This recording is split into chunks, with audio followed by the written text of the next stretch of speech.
Bang, saya mimpi kalau beli second hand dapat rosak teruk. Ini petanda ke? Okay.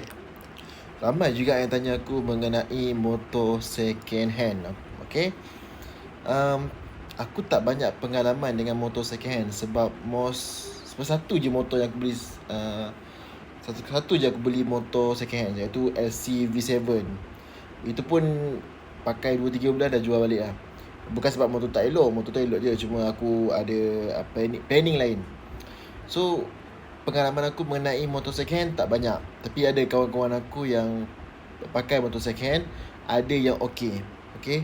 Ada yang okey, ada yang teruk pun ada. Sebab tu lah bila korang nak beli motor second hand, kalau kau tak ada ilmu yang banyak, kau kena bawa kawan-kawan ataupun bawa pomen terus untuk cek motor tu. Atau boleh gunakan khidmat yang ada dekat internet lah, online. Banyak je khidmat-khidmat yang inspection motosikal tu lah.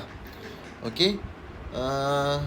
Motor second hand ni ada kelebihan dia, ada keburukan dia. Kalau korang tak nak pening kepala, korang beli je baru. Sebab pendapat aku, kalau korang beli motor second hand, even korang dah inspection, korang dah memang dah check betul-betul motor tu, still korang kena extra duit. Kena standby extra duit untuk bersedia apa-apa saja yang berlaku dekat motor second hand tu. So pengalaman aku tak banyak sangat sorry.